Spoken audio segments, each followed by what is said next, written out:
Listo.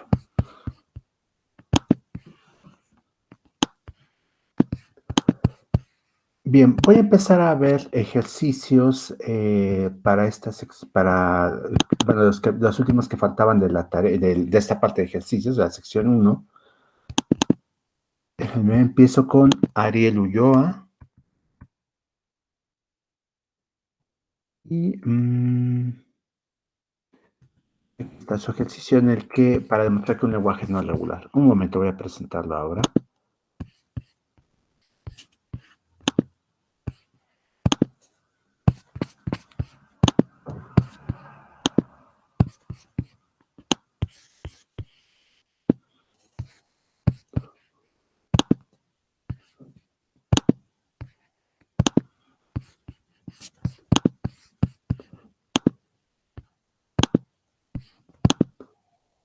Me parece que ahí está bastante visible.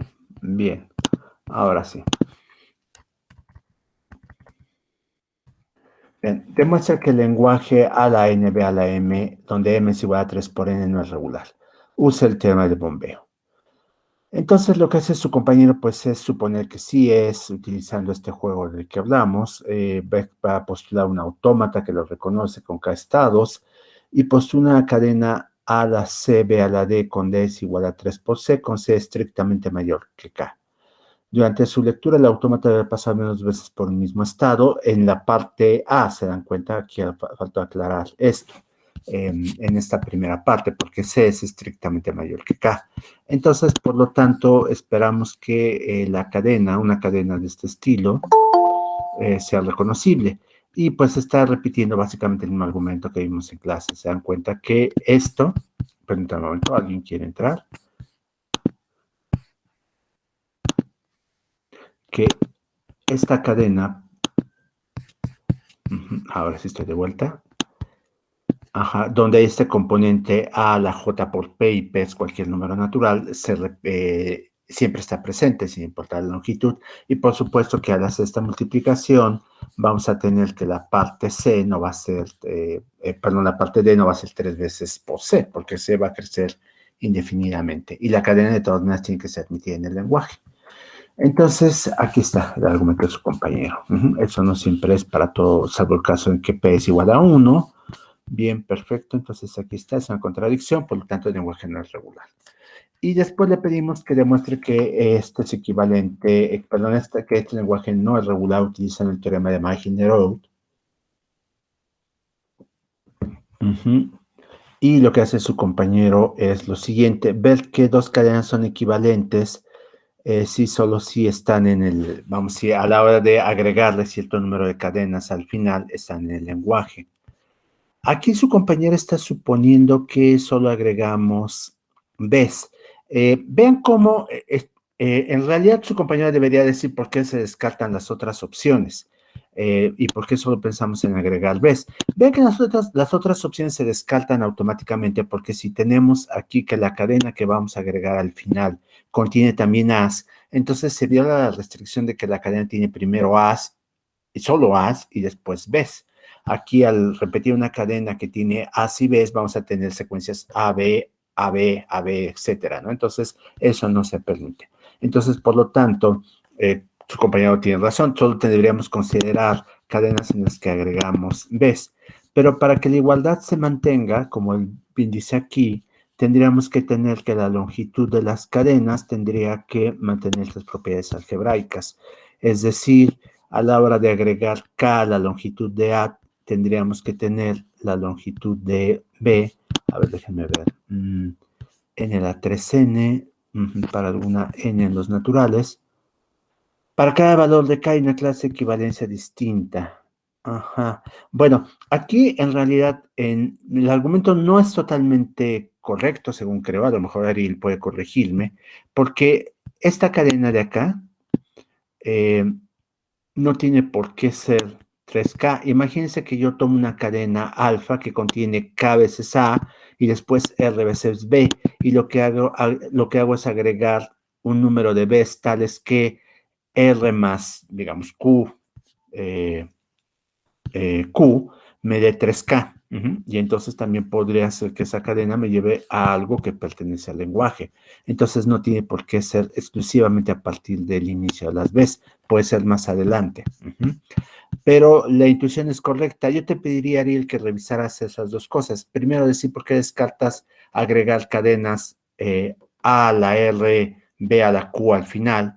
Y segundo, por qué poner como que si agregas cadenas que tienen exclusivamente B a la Q, digamos, no necesariamente tiene que ser Q igual a 3K, sino que podrías pensar que ya hay un prefijo aquí, hay un segmento de Bs iniciales que a la hora de sumarse te van a dar K, pero tu intuición es correcta, es a la hora de que yo agrego esto, la única forma en que se mantenga la igualdad es si las dos cadenas son iguales. Ajá, hay una clase de equivalencia por cada valor posible de K. Ajá, eso es correcto y por lo tanto la relación de equivalencia no tiene índice finito.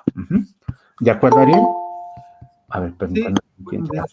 Buenos días. Ajá. Sí, tengo la duda, profesor, digamos que me fui siguiendo el argumento que está en las láminas, ¿no? En la que vimos en la clase. Ujú. Pero entonces, digamos que habría que argumentar por qué después de una B no hay, bueno, se descartan las cadenas que después de una B tienen una A, ¿no? En primer paso. Sí, sí, es por eso. Lo que pasa es que en las láminas escogí el ejemplo más fácil, por supuesto, Ok. porque de esa manera era más transparente el argumento. Y está más o menos implícito por qué no considero cadenas AB ahí en ese segmento para mantener la paridad. Lo mencioné cuando explicaba las cosas, aunque me parece que en las láminas no se dice explícitamente, pero en el momento en que expliqué por qué no podíamos tomar esa ruta, dije que era porque entonces íbamos a intercalar A y B y eso no se permite. Entonces tú podrás mencionar eso aquí, nada más de pasada si tú quieres, porque es más o menos claro por qué. Pero la otra parte sí es importante, que veas cómo no necesariamente estamos tomando alfas y betas que contienen solo As. Podrán ser alfas y betas que contienen un cierto número de As y después cierto número de Bs y completamos con Bs de tal manera que idealmente nos debería dar el triple de Bs que de As, aunque no, ya sabemos que eso no se puede. Ah, ya entendí, o sea, digamos que podría ser, que alfa, o sea, que sea como alfa o beta, sin la parte de A de acá, ¿no? Sino nada más B a de acá. Ujú. Sí, bueno, no. Alfa o beta no. Alfa o beta tienen que empezar con As. Eso, Ajá, esa fuerza. Más bien la parte gamma que agregas después no tiene por qué ser un número de Bs que sea 3 veces el número de As. Tú podrías tener que alfa contenga cierto número de As y después cierto número de Bs. sí. Ese es un caso legítimo. Entonces también ese es el que no estás considerando aquí. Ah, ya entiendo. Pero entonces, digamos, y esa suposición también nos llevaría a que las longitudes de las cadenas de A y bueno, de las subcadenas de A y de B cumplan con la cantidad de que M es igual a 3 por N, ¿no? Y ahí ya se demostraría que, que no es finita el índice de Que que es. dice en los finitos, sí, exactamente. Piensa que, a ver, déjame ponerlo en el journal. A ver si quieren, voy a cambiar de ventana.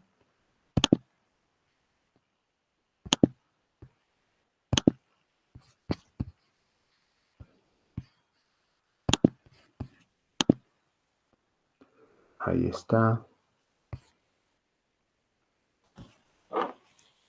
Fíjate que lo que tú quieres, ahí es, todo el mundo está viendo el blog, ¿no? Es lo siguiente, quieres que alfa y beta son equivalentes si, solo si, para toda gamma, alfa, gamma está en el lenguaje, si, solo si, beta, gamma está en el lenguaje. Entonces ya te dije por qué gamma no puede ser de este estilo, A a la M, B a la N. ¿Por qué? Porque a la hora de agregarlo, pues estas cadenas no nos interesan. Vean cómo agregar una cadena así después de una cadena que tiene As o As y Bs, lo que va a hacer es intercalar las A's y las B's, ¿no? Eso no va a funcionar, ¿no? Entonces, no queremos, estas cadenas las podemos descartar de inmediato. Lo que nos interesa ahora es lo siguiente. Imagínate que tienes una cadena gamma que solo tiene B's, digamos, B a la Q. Y entonces tu cadena alfa a la, digamos, a la K, seguida de B a la, bueno, perdón, no es alfa, es A.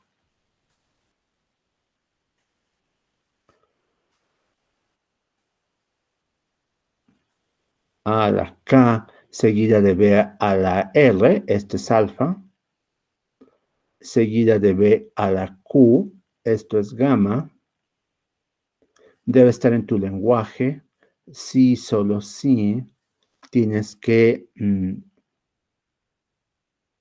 a cierto número, digamos, a la P, seguido de B a la I, seguido B a la Q, está en el lenguaje. Ajá, y esta parte de aquí, este es beta.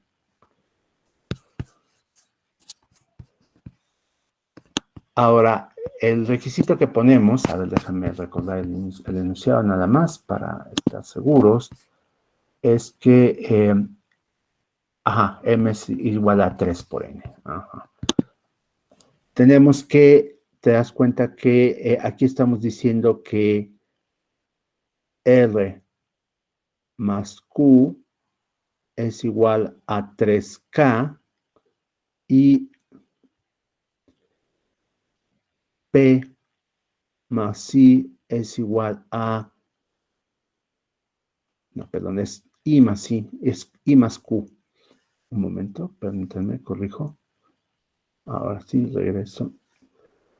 I más Q es igual a 3P. Y esto pues solo va a ser posible, si se dan cuenta, si pasa lo siguiente, que como aquí tengo que Q es igual, y Q es igual, y este es igual, y este factor es igual, pues esto va a pasar solo si esta y esta son iguales, ¿no? Ese es el punto. Entonces tendríamos que tener que R es igual a I, K es igual a P, y bueno, si tenemos que R es igual a I y K es igual a P, entonces pues por tanto alfa es igual a beta. Y entonces ahí ya sacas tu argumento. Cada cadena es equivalente solo a sí misma. Y por lo tanto hay un número infinito de clases de equivalencia. Tu intuición estaba bien, pero el punto es que no estabas considerando la posibilidad de que la cadena alfa y la cadena beta ya incluyeran cierto número de veces. Que puede ser cero, por supuesto. Si aquí haces RI cero, entonces es igual al argumento que tú ya presentaste. No sé si ahora sí quedó claro. Sí, ya queda. Pero digamos entonces que la conclusión es que yo podría poner cualquier valores de R e I y esa es que a eso se refiere a que es a que es una infinidad. Exactamente, puede ser cualquiera. Tú no Ah, sabes cuáles. Alfa y beta son totalmente arbitrarias. Alfa y beta también podrán ser As, nada más, sí. por ejemplo.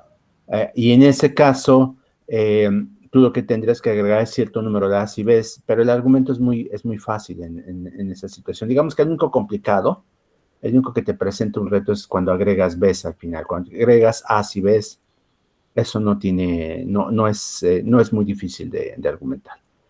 Pero sí, hay que explorar todas las posibilidades, hay que pensar cómo puede ser gamma. Gamma es una cadena arbitraria y al agregar la alfa y beta puede llevarme a algo que sea en el lenguaje. Entonces, ¿cómo tendrían que haber sido alfa y beta? Ay, Entonces, perdón. esencialmente tu argumento está bien, pero hay que explorar todas las posibilidades para gamma.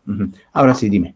Digamos, mi pregunta es, trabajo, digamos, para definir gamma, para imaginarnos gamma es como un tanto artesanal, o sea, imaginarnos qué expresión nos puede ayudar para resolver el problema. Así es, así Ok, es. Ajá, y varía de problema, de problema en problema. El que yo puse era muy fácil y por lo tanto salió también de manera muy sencilla.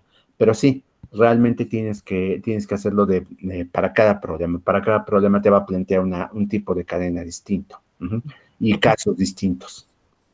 de acuerdo. Sí, muchas gracias, ya entendí. Gracias, doctor. Bien. Bueno, ahora vamos a ver la respuesta déjenme cerrar primero, perdón, la propuesta de Ariel para que no me confunda con tantas cosas en pantalla.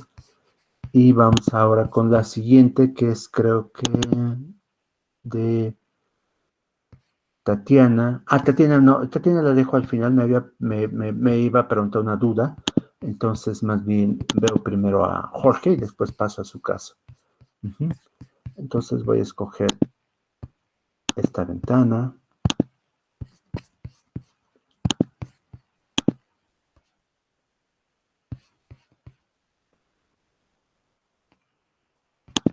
Ya está en pantalla, ¿verdad? Y ahora lo hago un poco más grande para que podamos ver bien.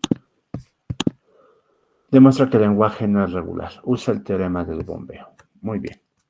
Entonces su compañero hace lo mismo que hizo Ariel, es suponer que sí lo es, postula un autómata, el autómata tiene K estados y entonces lo que pensamos es una n tal que n más 3 a la n sea mayor que K.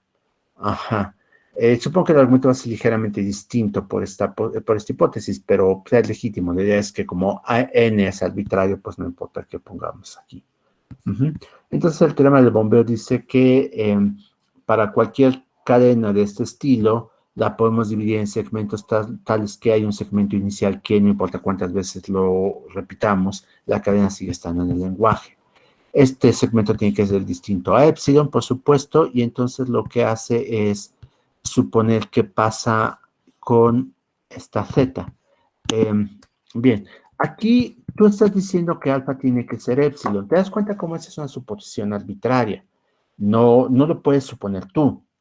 Alfa puede ser cualquier cosa. En el ejemplo que yo puse, lo que hice fue a posteriori identificar a alfa como epsilon, pero tú estás tratando de demostrar que repitiendo eta no debería pasarlo. Entonces, aquí tenemos un problema, por supuesto, con esto. No es un problema importante, pero tú no puedes decir cómo tienen que ser alfa, eta y demás.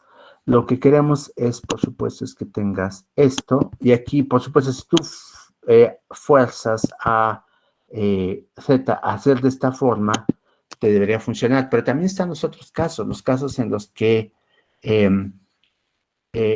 Z pudiera ser A si Bs, y entonces a lo mejor repitiendo mantienes la paridad, pero entonces tienes que decir nuevamente por qué no se puede hacer. Ajá. Es el, bien, este ejemplo lo podemos ver acá. Voy a crear una nueva página, espérate un momento. Ahí está.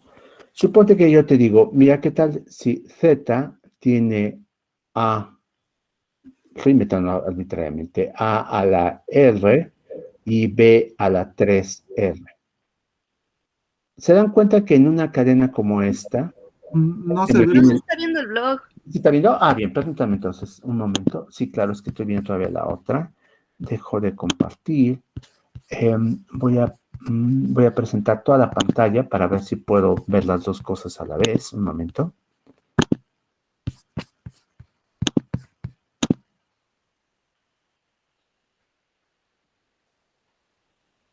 Ahora sí. Bien. Nada más que entonces hay que reducir un poco el tamaño de la respuesta de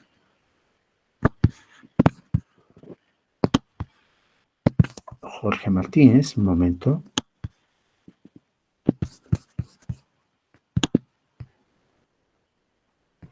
Vamos a hacerlo de este tamaño. A ver si así es más visible.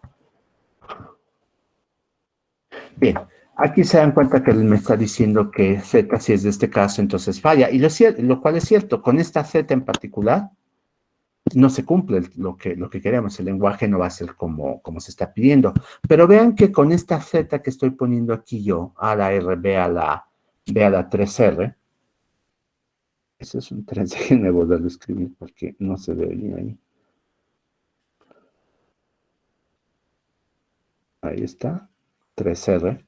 Esta mantendría la paridad, porque si yo repito esto, tenemos que A, eta, Z a la I, phi, gamma. Con el ejemplo particular que él puso, vean que a la hora de iterar esta cadena, sigue habiendo 3 veces más Bs que As. Entonces, dirá uno, mira, si es posible bombear una cadena, Z, de tal manera, bombear copias de esta cadena de tal manera que se mantiene la paridad. Pero el punto es que entonces vamos a tener cadenas de este tipo. Vamos a tener cadenas donde hay As, Bs, después más As, más Bs, y después, pues probablemente más Bs. El punto es que esta cadena corresponde a este formato, pero entonces se viola la restricción de que todas las As van al principio y después todas las Bs. Entonces, este caso también debería haberse considerado para lo que está haciendo él. Lo que está haciendo su compañero es postular una Z de un formato muy específico, y no es para cualquier formato de Z que a ustedes se les ocurra, esto debe fallar. Ese es el punto importante.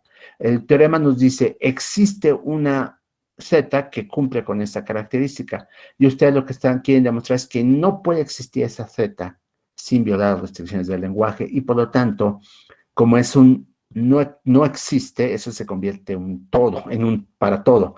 Perdón, esta no es clase de lógica, pero véanlo así. Cuando yo les digo, alguien cumple con esto, hay dos opciones. Ustedes me presentan el alguien, o bien si yo lo que sostengo es que nadie lo cumple, les demuestro que ningún objeto puede cumplir la propiedad. Y aquí en este caso, yo tengo que analizar todas las posibilidades de Z. Es un poco lo que pasó en el ejemplo de su compañero Ariel, que aunque la intuición es correcta también de cómo atacarlo, el punto es que tenemos que considerar todos los posibles formatos que puede tomar Z, y dados todos esos formatos, ver cómo ninguno lo cumple.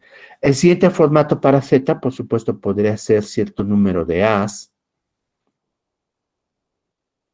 y es muy fácil demostrar que, pues, ¿por qué no lo cumple? Porque a la hora de que yo itero solo As, pues obviamente se rompe el balance con las Bs.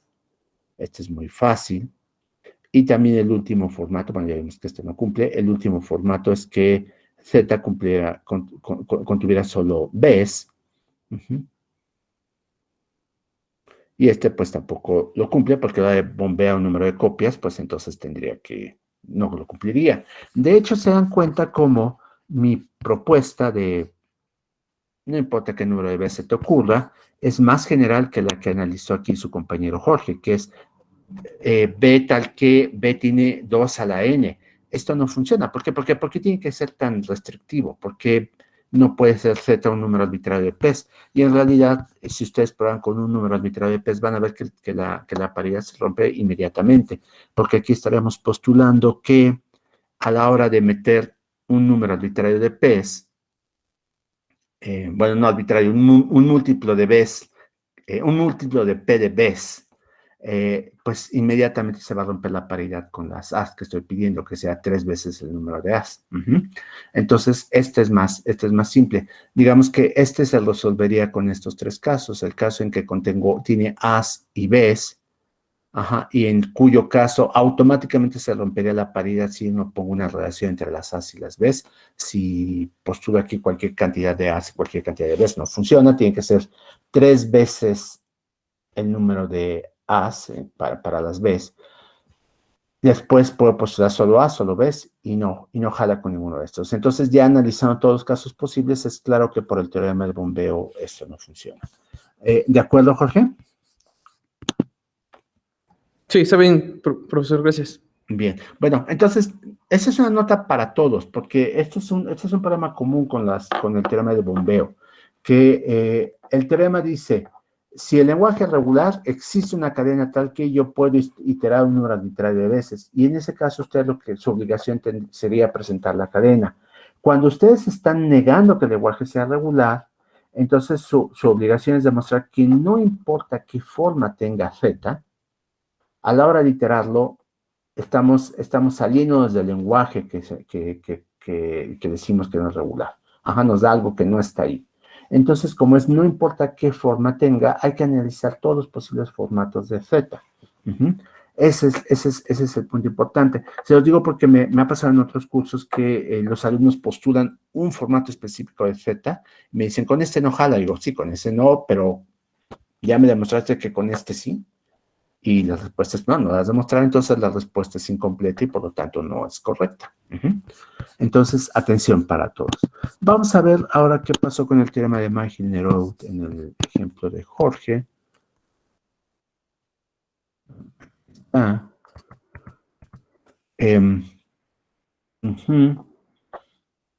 Alfa en el lenguaje. Nuevamente aquí hay un problema. Acuérdense que el teorema lo que nos dice es que perdón, la definición lo que nos dice es que para cualquier gamma que le pongamos a alfa como sufijo y a beta como sufijo, es decir, concatenamos alfa con gamma y beta con gamma, alfa gamma va a estar en el lenguaje si solo si beta gamma está en el lenguaje. Aquí lo que está haciendo su compañero es decirme, mira, alfa es esto y beta es esto. Entonces, el punto es que bueno, está analizando uno de los casos posibles, justo el que no había analizado su compañero Ariel, que vamos a tener una secuencia en las que A, B no está aquí. Pero el punto es que, nuevamente, aquí estamos diciendo que no importa cuál sea el formato de gamma, el resultado está en un lenguaje alfa seguido de gamma, está en el lenguaje, sí, solo si beta seguido de gamma está en el lenguaje. Entonces, nuevamente tú no deberías ser arbitrario sobre el formato de gamma. Aquí, de hecho, te das cuenta que no me estás diciendo cómo es gamma, ¿no? Aquí estás repitiendo alfa y repitiendo beta, y lo único que me probarías es que, ni alfa ni beta repetidos están en el lenguaje. Yo te diría, pues sí, es un sí, solo sí. Entonces, si ninguno de los dos está, sigo sin violar la restricción que me dice, si uno está, el otro también y viceversa. El chiste es que alfa concatenado con algo estuviera en el lenguaje y beta concatenado con eso mismo no estuviera en el lenguaje. Ese es el punto.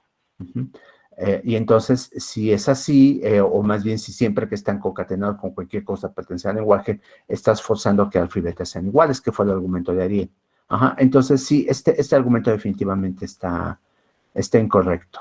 Yo te pediría, Jorge, que revisara las definiciones de la congruencia que estamos definiendo a partir de un lenguaje y veas que la clave es al agregar gamma alfa, estamos en el lenguaje, sí, solo si al agregar esa misma gamma beta estamos en el lenguaje.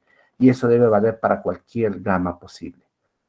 Si para poder mantener esa restricción resulta que alfa y beta tienen que ser iguales o que de alguna otra manera estás forzando a que el lenguaje tenga un número infinito de clases de equivalencia, entonces el lenguaje no es regular. Y así es como funciona Magil-Nerud. No sé si tienes preguntas. No tengo dudas, profesor. Gracias.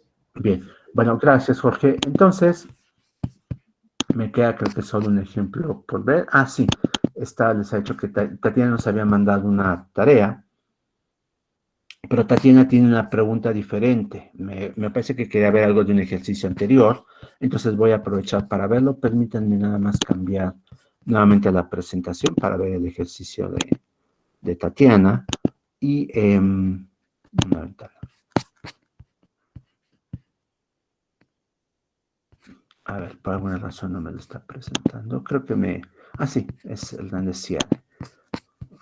Es este.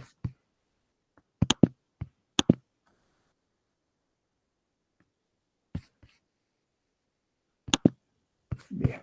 Ahora es un tamaño mayor para que se pueda ver bien. Y ahora sí, Tatiana, me decías que habías hecho algo y que querías preguntarme algo al respecto. ¿Podrías repetir tu pregunta, por favor? Bueno, creo que no es una sola pregunta. Lo que pasa es que primero intenté resolver el ejercicio como entendí que se hizo en clase, que era como explorando, primero cuando quito las transiciones epsilon, qué caminos tengo que agregar porque eran posible hacerlos a través de ellas. Y luego probando todos los estados posibles, bueno, todos los conjuntos de estados, este, como determinar las transiciones y así llegar como a la autómata determinista equivalente. Pero también estuve como revisando ejercicios similares donde directamente se hace un análisis de las cerraduras epsilon de cada estado y entonces empiezas como a construir una tabla de transiciones que donde cada estado que te sale de una fila, digamos, lo introduces como un nuevo estado para analizar sus transiciones y así sucesivamente. Y me resultan, o sea, los resultados son un poco distintos, pero yo me imagino que son equivalentes. Entonces, digamos, pero no lo veo, no me es obvio, entonces como que mis dudas sea saber si son equivalentes o si entendí bien cómo se había hecho en clase. Ajá, bien, mira, en realidad no hay una sola forma de resolver el problema, por supuesto. Lo que hicimos en clase fue calcular las transiciones épsilon, pero no agregamos nuevos estados, sino que lo que hicimos fue agregar nuevas transiciones a partir de lo que te dice la transición épsilon. Si una transición épsilon de S a 2, por ejemplo, y después resulta que de 2 te puedes ir vía AB a 1, entonces debería haber una transición de S a 1 con AB. Ajá. En algún libro me imagino que lo que hacen es reconstruir por completo el autómata. Y como dices, lo importante al final es si el autómata que resulta acepta el mismo lenguaje que el autómata original. Es posible que sí. Es posible que al hacer esa nueva tabla te salga algo distinto, bueno, te salga algo distinto a la solución que calcularías con el método que yo presenté, y sin embargo esa solución también sea correcta. ¿Lo hiciste aquí en este caso? Porque si no Sí, lo podríamos ajá, ver. sí, está al final. Primero está como entendí que se hizo en clase y Ujú. después está este método como directamente calculando una nueva tabla de transición. Ah, bien, perfecto. A ver, aquí entonces calculaste la cerradura epsilon de S y eso incluía 2, y después viste que de 2 a 1 hay una transición. En este caso me parece que no hay que hacer mucho. Está esto. Pero está el otro caso en el que vas de 1 a 2 vía epsilon y después lo que haces es que de 1 a 2 pasas vía a, B, ese no me queda claro. ¿Por qué? Bueno, claro, porque estás ahí con esta. Ajá, ahí está. Vamos a ver. Estás parado en uno. Estás parado en uno. Ajá. Y aquí en uno te vas a 2. Y en 2 regresas a uno vía AB. Entonces deberías poder pasar. Ajá. Agregar aquí una B. ¿Te das cuenta? Porque ya tenemos marcada la A. Ujú, sí. Y esta le estás agregando aquí. De 1 a 2. Estás agregando de 1 a 2 vía AB. Esa es la que no me queda claro por qué. Sí, es que hay una que es de 1 a 2 vía epsilon Ajá. y luego como originalmente ya teníamos de 2 a 2 vía AB, entonces te puedes quedar en 2, ¿no? Te puedes quedar en 2, claro. Entonces Entonces, deberías, como 2 está en la cerradura epsilon de 1. Ajá, claro, entonces deberías poder pasar de 1 a 2 vía AB. Ajá, sí, tienes razón, ya vi por qué. Y esta vez que agregaste. Perfecto. Muy bien. Ahora, lo que existe en la otra opción es construir. Bueno, aquí estás calculando el no determinista, ¿no? La sí. segunda propuesta de solución, lo que haces es calcular la cerradura epsilon. Ujú, Ujú. Ajá, esta es la tabla de transiciones originales. Ajá. Lo que haces es calcular la cerradura epsilon y a partir de esto directamente calculas las transiciones, cerradura epsilon. Ajá, y te sale este autómata. ujú. Ajá, bien, a ver, déjame ver si podemos verlos lado a lado, porque eso sería interesante, por supuesto, compararlos. Me da la impresión de que sí son equivalentes sin mayores problemas. Un momento, ahorita cambio el estilo de presentación. mm, para que podamos ver los dos autómatas.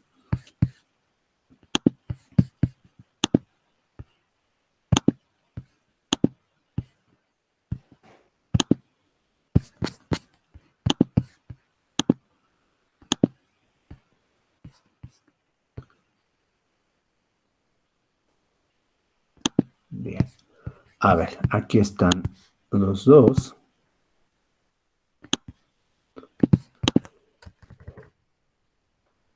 Aquí te está resultando este autómata, ¿no? Que te lleva a aceptar a B, a B. Ajá, mira, ya me di cuenta que falló algo en tu autómata, en tu propuesta de solución original. ¿Te Pues das creo que cuenta? Ajá, en creo que tu, la uno, no sé si yo solo veo la que está como tachadita, ese no es el autómata final. a ver, Ese es como donde dice el análisis de tensiones, un poco más abajo. un poco más abajo. ¿Cuál? Ese ¿Este que creo tienes que es acá? rayita. Ajá, sí. Ah, bueno, claro, ese es el no determinista que hiciste. Ah, bien. Oye, tu no determinista está un poco complicado. Déjame ver. Sí, sí, sí, ya veo. Pero mira, en tu autómata no determinista, ujú, lo que tienes aquí es que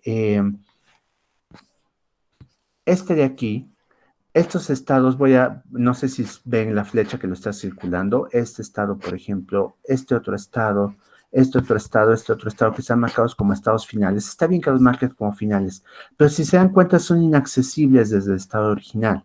Entonces yo podría prescindir de ellos sin que cambiara el lenguaje que acepto. Entonces ya se parece más al autómata que tienes aquí en tu otra solución, ¿te das cuenta? Eh, Sí. la única diferencia, por supuesto, sería que tu estado inicial aquí no es de aceptación, mientras que acá es de aceptación. Y eso se debe a un error que vienes arrastrando desde acá. Mira, en esta solución, te das cuenta que como puedes hacer una transición epsilon de S a 2 y 2 es final, debiste haber agregado aquí a S como un estado final. Ah, ok, ok. Claro, y lo mismo pasaba con este 1, te das cuenta, como puedes hacer una transición epsilon de 1 a 2, debiste haber agregado a 1 como estado final. Entonces, ese paso te faltó aquí en tu primera transformación. O sea, calculaste bien la cerradura epsilon, calculaste bien las transiciones que tenías que agregar, pero te faltó hacer a S y a 1 estados finales. Si lo hubieras hecho así, te das cuenta que este estado en particular, el de tu solución final, habría estado marcado ya como final. Este de acá también habría estado marcado como final. Y nuevamente, como estos estados son inalcanzables, estos que son como los picos de la estrella que hiciste aquí, entonces, pues, da igual si los contamos o no los contamos, pero entonces es claro que este autómata, que la parte que estamos contando, la que abarcaría estos dos, S y 1, 2, es isomórfico a este autómata que obtuviste acá. Entonces, sí, podría verse, la solución que aplicaste es correcta, te da un autómata más sencillo, por supuesto, a lo mejor te ahorras pasos. ¿Por qué razón no la presenté yo? Bueno, primero, no sé qué lo tomaste, a lo mejor no lo conozco, pero el punto es que lo importante es que al final el autómata resultante acepte el mismo lenguaje. Y segundo, porque a mí me interesa sobre todo que vean cómo deriva una solución de la otra.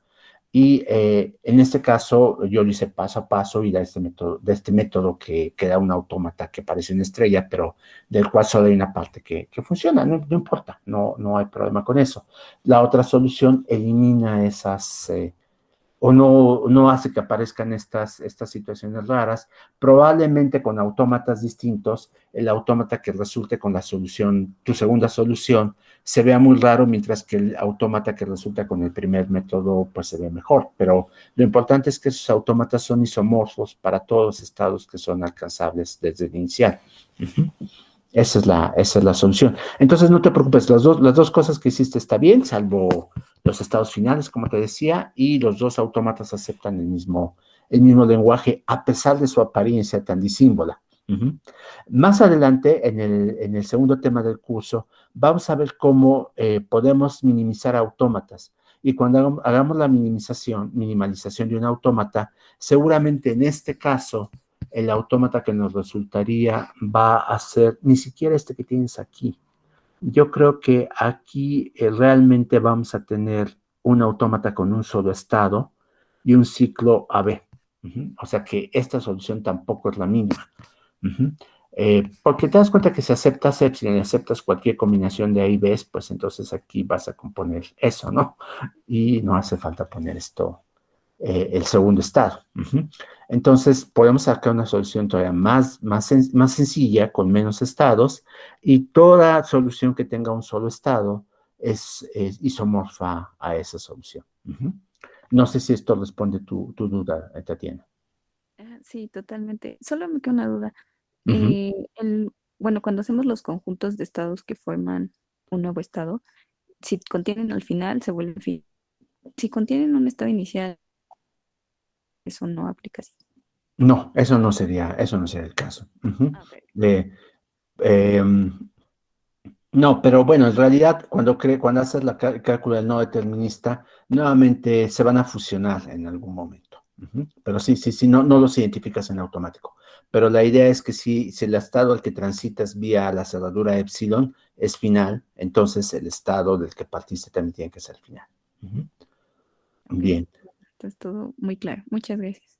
Bien, perfecto. Bueno, bien, tenemos aproximadamente 15 minutos porque yo tengo que terminar la clase hoy a las 9:30. Normalmente me puedo extender hasta las 10, aunque les decía que suele cubrirse material suficiente en menos de una hora de clase.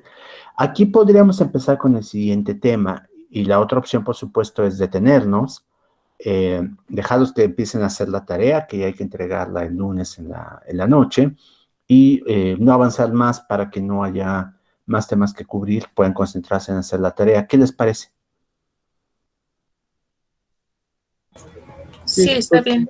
Sí, está bien, profesor. ¿Sí? ¿Les gustaría entonces detenerlos para no empezar con 15 minutos con unas cuantas Sí, está láminas bien. que no se va a poder profundizar en ellas? Y además les da la oportunidad de repasar este tema. Vamos bastante bien. Este tema es el más largo del curso y no sé hace cuántas semanas empezamos. ¿Esta es la tercera o la cuarta? Es la tercera, ¿no? Me parece. Entonces ya terminamos 3 temas en una semana. Entonces creo que no hay necesidad de acelerar las cosas. Entonces, pues si no hay más dudas o preguntas, termino por hoy. Profesor, yo tengo una duda. Sí, Adelante. La tarea solo hay que subirla al Classroom y ya, ¿verdad? Así es, nada más. No hay que hacer más. Pero acuérdense que después viene la réplica cuando Vladimir la haya calificado. muy bien. Ustedes nos dirán cuándo es la réplica. Exactamente. Vladimir normalmente califica muy rápido, entonces probablemente la réplica pueda ser una clase después de la de clase del miércoles, por ejemplo, podría ser posible. Ajá. Perfecto. Pero si no, sería una semana después, el lunes. Pero no muy tarda bien. mucho, como que sepan ya cuál es su calificación definitiva. Perfecto. profesor, yo tengo una duda respecto a la tarea. El Adelante, bien. ejercicio 5, digo que es muy similar al ejercicio que también se presentó en ese mismo ejercicio en el 5. Dice, construye un autómata que acepte el lenguaje generado por expresión y pone una expresión regular, ¿no? Para ese ejercicio, ¿se requiere escribir alguna explicación? A ver, espérame, déjame presentarlo para que todos lo podamos ver.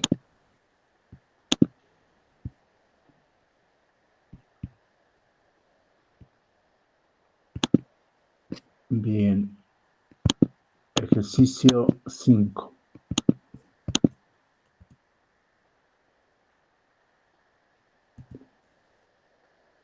Construye un autómata que acepta el lenguaje generado por la expresión.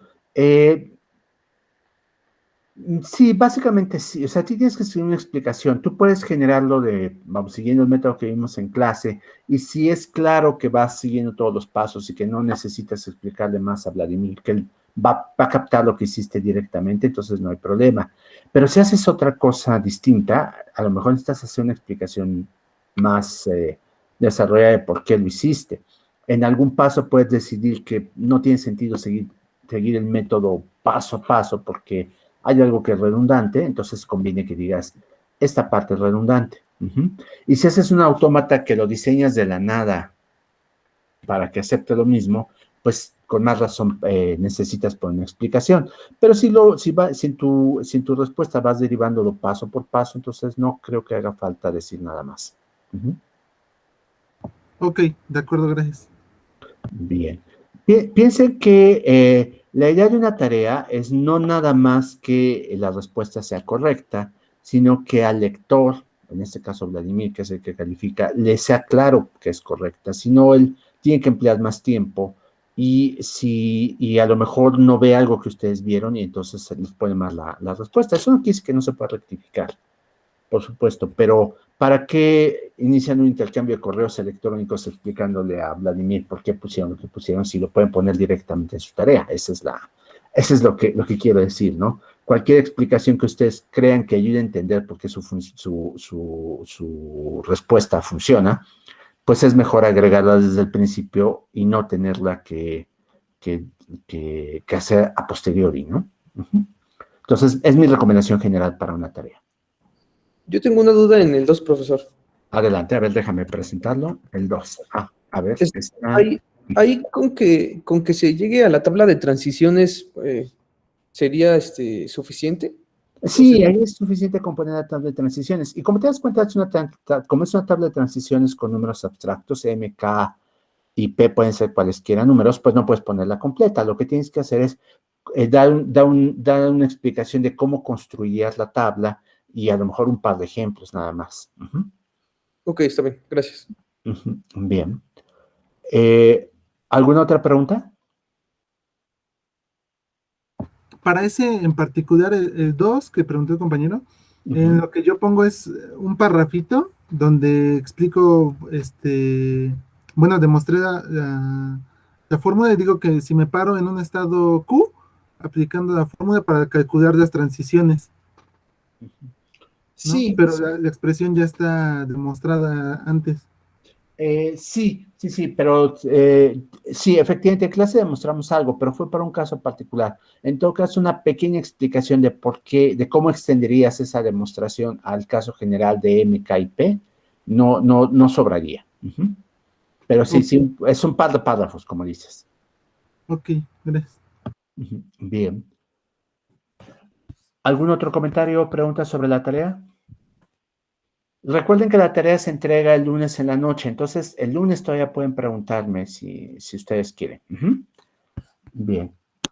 Por lo pronto dejo de presentar y si no hay nada más voy a detener la grabación. Listo.